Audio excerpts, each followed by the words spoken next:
नमस्ते to all of you. तो ठीक है, हमने यूनियन गवर्नमेंट हम पढ़ रहे थे और यूनियन गवर्नमेंट के अंदर हमने जो पार्लियामेंट के तीन प्रमुख अंग होते हैं, तीन प्रमुख कंपोनेंट होते हैं, दैट इज प्रेसिडेंट, राज्यसभा और लोकसभा, ये तीनों हमने कर लिए हैं। ठीक है, अब यूनियन गवर्नमेंट में जो बाकी टॉपिक बचे हैं जैसे कि vice president, prime minister, council of minister, cabinet, ये सब हम आगे अब डील करेंगे। तो आज हम यूनियन गवर्नमेंट का जो टॉपिक लेने जा रहे हैं वो है वाइस प्रेसिडेंट यानी उपराष्ट्रपति। ठीक है, छोटा सा टॉपिक है, तो बिल्कुल छोटू सा टॉपिक है। ठीक है, चलिए हमारा टॉपिक है यूनियन गवर्नमेंट में आज प्रेसिडेंट तो हम पढ़ ही चुके हैं। आज हमारा छोटू सा टॉपिक है दैट इज वाइस प्रेसिडेंट यानी उपराष्ट्रपति। ठीक है, जान लेते हैं उपराष्ट्रपति यानी वाइस प्रेसिडेंट के बारे में। जरा आप मुझे बताइए फिलहाल कौन है हमारे वाइस प्रेसिडेंट? श्री वेंकैया नायडू जी। ठीक है, तो देखिए आर्टिकल 63 कहता है there shall be a vice president, कि वाइस प्रेसिडेंट होना चाहिए। तो वाइस प्रेसिडेंट होना चाहिए भारत के अंदर। ये कॉन्स्टिट्यूशन का कौन सा आर्टिकल कहता है बच्चों? आर्टिकल 63 ये कहता है there shall be vice president of India. ठीक, जरा मुझे बच्चे बताएं वाइस प्रेसिडेंट की क्वालिफिकेशन क्या होनी चाहिए, यानी या मैं एलिजिबिलिटी कह दूं, कुछ भी कह दूं, क्या योग्यता होनी चाहिए? तो योग्यता होने के लिए सबसे पहले वो सिटीजन ऑफ इंडिया होना चाहिए, भारत का नागरिक होना चाहिए, और उसकी age not less than 35 years और उसकी आयु 35 वर्ष से कम नहीं होनी चाहिए। So this is the qualification, these are the eligibility. ये एलिजिबिलिटी होती है वाइस प्रेसिडेंट की कि भैया वो भारत का नागरिक होना चाहिए और उसकी उम्र, उसकी एज 35 वर्ष से कम नहीं होनी चाहिए। ठीक है, एक और तीसरी चीज जो पूछ लेते हैं, इलेक्शन ऑफ वाइस प्रेसिडेंट।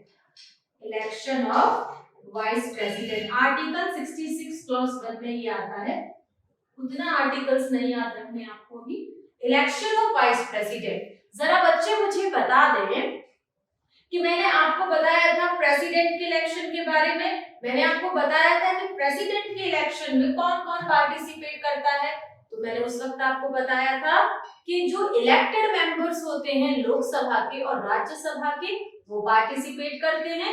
जितने इलेक्टेड मेंबर होते हैं स्टेट लेजिस्लेटिव असेंबलीज के वो पार्टिसिपेट करते हैं, और जो इलेक्टेड मेंबर होते हैं legislative assembly of Delhi and Pondicherry उनके मेंबर पार्टिसिपेट करते हैं इलेक्शन में। किसके? प्रेसिडेंट के इलेक्शन में। और मैंने आपको बताया था कि प्रेसिडेंट को हटाने में कौन पार्टिसिपेट करता है? केवल और केवल पार्लियामेंट, संसद के जो दो सदन होते हैं वो पार्टिसिपेट करते हैं प्रेसिडेंट के हटाने के प्रोसेस में, चाहे वो इलेक्टेड हो चाहे वो नॉमिनल हो। अब हम यहाँ बात कर रहे हैं वाइस प्रेसिडेंट की, उपराष्ट्रपति की। तो उपराष्ट्रपति जी के इलेक्शन में कौन पार्टिसिपेट करता है? आप हमेशा याद रखेंगे कि उपराष्ट्रपति के इलेक्शन में वही पार्टिसिपेट करता है जो राष्ट्रपति के रिमूवल में, राष्ट्रपति को हटाने की प्रक्रिया में पार्टिसिपेट करते हैं। That is both elected as well as nominated members of parliament। बताया था मैंने जब आपको प्रेसिडेंट पढ़ाया था कि प्रेसिडेंट के रिमूवल में संसद के जो दोनों सदन होते हैं राज्यसभा और लोकसभा उसके मेंबर पार्टिसिपेट करते हैं, चाहे वो इलेक्टेड हो चाहे वो नॉमिनेटेड हो। तो जो राष्ट्रपति के रिमूवल में पार्टिसिपेट कर रहे थे वो उपराष्ट्रपति के इलेक्शन में पार्टिसिपेट करते हैं। यानी उपराष्ट्रपति जी का इलेक्शन किनके द्वारा होता है? संसद के दोनों सदन के सदस्यों द्वारा, चाहे वो इलेक्टेड हो चाहे वो मनोनीत हो यानी नॉमिनेटेड हो। Am I clear with this or not? ठीक है। आप जानते हैं एक चीज और वाइस प्रेसिडेंट के विषय में कि vice president is the ex officio chairman of Rajya Sabha. Rajya Sabha का एक्स ऑफिशियो चेयरमैन कौन होता है बच्चों? Vice president. जो उपराष्ट्रपति होता है वो राज्यसभा का चेयरमैन यानी अध्यक्ष होता है। और जब मैंने आपको लास्ट क्लास में राज्यसभा पढ़ाई थी तब मैंने आपको एक्स ऑफिशियो इस शब्द को क्लियर किया था। एक्स ऑफिशियो को हिंदी में कहते हैं हम पदेन। पदेन का अर्थ होता है पद के द्वारा। क्योंकि वह व्यक्ति वाइस प्रेसिडेंट है तो वाइस प्रेसिडेंट होने के नाते वाइस प्रेसिडेंट के पद की वजह से वो ऑटोमेटिकली राज्यसभा का चेयरमैन बन जाएगा। यानी यदि वो व्यक्ति वाइस प्रेसिडेंट ना रहे तो वो राज्यसभा का चेयरमैन भी नहीं रह सकता। तो यानी वाइस प्रेसिडेंट जो होते हैं वो एक्स ऑफिशियो पदेन अध्यक्ष होते हैं किसके? राज्यसभा के। Am I clear with this or not? ठीक है। नेक्स्ट,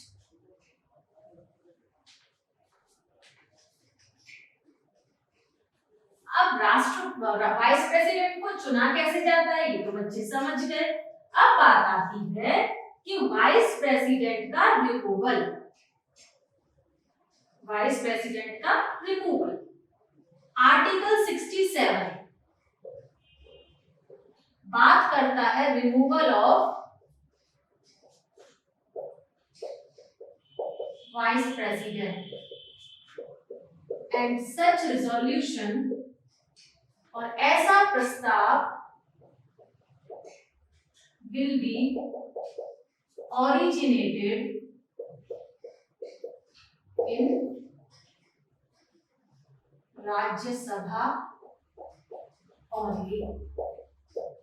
जब मैंने आपको राज्यसभा की स्पेशल पावर्स बताई थी, राज्यसभा की विशेष शक्तियां बताई थी, तो मैंने आपको एक चीज बताई थी, article 67 is one of the special power of Rajya Sabha. Rajya Sabha की विशेष शक्तियों में से आर्टिकल 67 भी आता है। और उस वक्त मैंने आपको बताया था कि वाइस प्रेसिडेंट उपराष्ट्रपति का जो रिमूवल प्रस्ताव होगा, उसको हटाने का जो प्रस्ताव होगा, वो कहां पर आएगा? राज्यसभा में ओरिजिनेट होगा।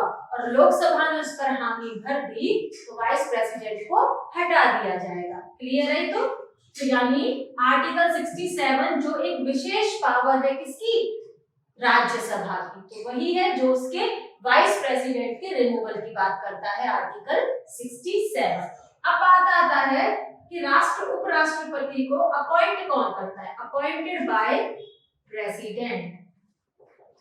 उपराष्ट्रपति को प्रेसिडेंट के द्वारा नियुक्त किया जाता है, अपॉइंट किया जाता है। ओथ कौन दिलाता है वाइस प्रेसिडेंट को? Oath by president.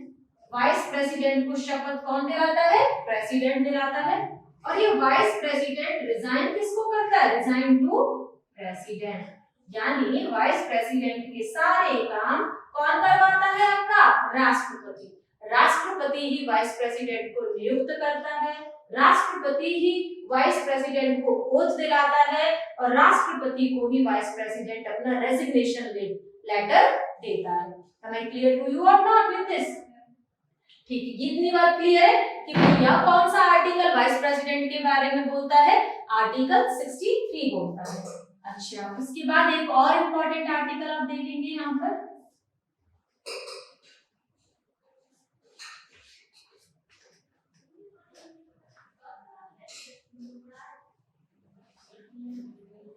which is article 65। article 65 article 65 ये कहता है कि मान लीजिए किसी कारणवश प्रेसिडेंट नहीं आ पाए, प्रेसिडेंट मौजूद नहीं है, तो उनकी अनुपस्थिति में, उनकी एब्सेंस में प्रेसिडेंट का कार्यभार कौन संभालेगा? तो वाइस प्रेसिडेंट संभालेगा। यानी आर्टिकल 65 कहता है vice president acts as president when president is not available। मतलब जब प्रेसिडेंट उपस्थित नहीं है तो वाइस प्रेसिडेंट किसकी तरह काम करेगा? प्रेसिडेंट की तरह काम करेगा। ठीक है, तो वाइस प्रेसिडेंट प्रेसिडेंट की तरह काम करेंगे जब प्रेसिडेंट उपस्थित नहीं है। और जब मैंने आपको प्रेसिडेंट पढ़ाया था तब मैंने आपको ये पूरा बताया था कि अगर प्रेसिडेंट महोदय उपस्थित नहीं है तो हमारे पास उसके लिए एक कॉन्स्टिट्यूशन में आर्टिकल है, दैट इज आर्टिकल 65, जो बात करता है कि यदि प्रेसिडेंट उपस्थित नहीं है तो वाइस प्रेसिडेंट जो है प्रेसिडेंट की तरह एक्ट करेंगे। उसके बाद मैंने आपको ये भी बताया था कि लेकिन मान लीजिए वाइस प्रेसिडेंट भी नहीं है तो इस पर हमारा कॉन्स्टिट्यूशन मौन था, तो उसके लिए हमने प्रेसिडेंट सक्सेशन रूल बनाया, जिसके तहत अगर वाइस प्रेसिडेंट भी नहीं है तो chief justice of India president की तरह एक्ट करेंगे। और मैंने वहां पर आपको ये भी बताया था कि अभी तक एक ऐसे व्यक्ति हैं जिन्होंने दो अलग अलग पोस्ट पर रहकर प्रेसिडेंट का कार्यभार संभाला, वो थे एम हिदायतुल्लाह। एक बार वो वाइस प्रेसिडेंट थे जब उन्होंने प्रेसिडेंट की तरह एक्ट किया था, और एक बार वो चीफ जस्टिस ऑफ इंडिया थे जब उन्होंने प्रेसिडेंट की तरह एक्ट किया था। तो ये सारी इंफॉर्मेशन मैंने आपको बताई थी जब मैंने आपको प्रेसिडेंट पढ़ाया था। ठीक, तो अभी यहाँ पर आर्टिकल 65 वापस से आपका रिवीजन हो गया कि वाइस प्रेसिडेंट जो है वो प्रेसिडेंट की तरह एक्ट करेंगे जब प्रेसिडेंट अवेलेबल नहीं है, जब प्रेसिडेंट एब्सेंट है। ठीक है, अच्छा एक बात आता है ground of removal of vice president. आपको मैंने जब प्रेसिडेंट पढ़ाया था तो मैंने बताया था कि प्रेसिडेंट को केवल एक ही ग्राउंड पर हटाया जा सकता है। प्रेसिडेंट को हटाने के लिए केवल एक ही ग्राउंड है, एक ही आधार है, वो है वायलेशन ऑफ द कॉन्स्टिट्यूशन। जब प्रेसिडेंट कॉन्स्टिट्यूशन का वायलेट कर दे, कॉन्स्टिट्यूशन को वायलेट कर दे, उसका उल्लंघन कर दे, तब ये आधार होता है प्रेसिडेंट के खिलाफ इम्पीचमेंट प्रोसेस को जारी करने के लिए। ठीक है, प्रेसिडेंट के खिलाफ उसको हटाने के लिए एक ही आधार होता है, that is violation of constitution. अब बात आती है कि भैया वाइस प्रेसिडेंट को हटाने का क्या आधार है, क्या आरोप लगाकर, क्या एलिगेशन लगाकर हम वाइस प्रेसिडेंट को हटा सकते हैं। तो हमारे कॉन्स्टिट्यूशन में इसके विषय में कोई चर्चा नहीं की गई है। There is no mention of this thing in our constitution कि भैया वो क्या आधार होना चाहिए, वो क्या ग्राउंड होना चाहिए जिस पर हम वाइस प्रेसिडेंट के खिलाफ रिमूवल प्रपोजल ला सके। सो इसका आंसर क्या है? No ground, no ground mention in our constitution. तो वाइस प्रेसिडेंट को किस आधार पर, किस ग्राउंड्स पर हटाया जाए, ऐसा कोई ग्राउंड, ऐसा कोई आधार हमारे संविधान में, हमारे कॉन्स्टिट्यूशन में मेंशन नहीं है। ठीक है, आई थिंक इससे ऊपर तो वाइस प्रेसिडेंट पे प्रश्न भी नहीं बनता और पूछे जाने की भी कोई संभावना नहीं है इससे ऊपर तो। ठीक है, तो इतना ही है, बड़ा छोटा सा टॉपिक है। अगर क्वेश्चन वाइस प्रेसिडेंट से आएगा तो वो यहाँ से सॉल्व हो जाएगा। ठीक है, क्लियर है इतना? एक बार फटाफट से, छोटू सा टॉपिक था तो एक बार रिवाइज कर लेते हैं। क्या मैंने आपको बताया? मैंने आपको बताया कि आर्टिकल 63 बात करता है कि हमारे भारत में, हमारे देश में एक उपराष्ट्रपति होना चाहिए। फिर मैंने आपको बताया उपराष्ट्रपति होने के लिए क्या योग्यता होनी चाहिए, कि वह भारत का नागरिक होना चाहिए और उसकी एज 35 वर्ष से कम नहीं होनी चाहिए। फिर मैंने आपको बताया कि भैया उपराष्ट्रपति को अपॉइंट कौन करता है, तो प्रेसिडेंट जी। उपराष्ट्रपति को ओथ कौन दिलाता है, शपथ कौन दिलाता है, तो प्रेसिडेंट। उपराष्ट्रपति को हटा कर उपराष्ट्रपति अपना रेजिग्नेशन किसको देगा, तो प्रेसिडेंट को अपना रेजिग्नेशन देगा। उसके बाद मैंने बात की थी कि भाई उपराष्ट्रपति का इलेक्शन किस आर्टिकल से संबंधित है, तो आर्टिकल 66 से संबंधित है। उपराष्ट्रपति के इलेक्शन में कौन पार्टिसिपेट करता है, तो both elected as well as nominated member of Lok Sabha and Rajya Sabha यानी पार्लियामेंट यानी संसद के दोनों सदन के नॉमिनेट और इलेक्टेड मेंबर जो हैं दोनों ही उपराष्ट्रपति के इलेक्शन में पार्टिसिपेट करते हैं। उसके बाद मैंने आपको बताया था कि आर्टिकल को तो छोड़ ही दीजिए, उसमें वैसे आर्टिकल 64 होता है वो, कि उपराष्ट्रपति जो है वो एक्स ऑफिशियो चेयरमैन होता है किसका, राज्यसभा का। क्योंकि वह व्यक्ति उपराष्ट्रपति है तो उस पद के नाते वो डायरेक्टली राज्यसभा का अध्यक्ष बन जाता है। फिर मैंने बात की थी कि उपराष्ट्रपति जो है, अगर कौन सा आर्टिकल कहता है कि यदि राष्ट्रपति अवेलेबल नहीं है तो उपराष्ट्रपति जो है वो राष्ट्रपति का कार्यभार संभालेंगे, तो वो आर्टिकल आपका 65 था। फिर मैंने बात की कि भाई ये बताइए कि कौन सा आर्टिकल उपराष्ट्रपति को हटाने से संबंधित है, तो दैट इज आर्टिकल 67 जो राज्यसभा की एक स्पेशल पावर दी है कि उपराष्ट्रपति को हटाने का प्रस्ताव कहां पर ओरिजिनेट होगा, कहां पर लाया जा सकता है, केवल और केवल राज्यसभा में ही लाया जा सकता है। उपराष्ट्रपति को हटाने का क्या ग्राउंड होना चाहिए, किस आधार पर उपराष्ट्रपति को हटाया जा सकता है, तो ऐसा कोई भी आधार हमारे कॉन्स्टिट्यूशन में, हमारे संविधान में मेंशन नहीं है। ठीक है, तो ये छोटू सा टॉपिक था हमारा उपराष्ट्रपति का। ठीक है, तो हमने यूनियन गवर्नमेंट का एक और part that is vice president वो कर लिया है। अब हमारे यूनियन गवर्नमेंट में पीएम, सीओएम, कैबिनेट ये सब बचा है। जुडिशरी तो मैं एक साथ ही कराऊंगी, यूनियन लेवल यानी सुप्रीम कोर्ट और स्टेट की हाई कोर्ट की, वो तो सब मैं एक साथ कराऊंगी। कॉन्स्टिट्यूशनल और नॉन कॉन्स्टिट्यूशनल बॉडीज वो भी मैं एक साथ कराऊंगी। ठीक है, तो वाइस प्रेसिडेंट में कोई डाउट किसी को? ठीक है, कोई डाउट हो तो आप मुझे बताना। ठीक है, अभी के लिए इतना ही। Okay, thank you.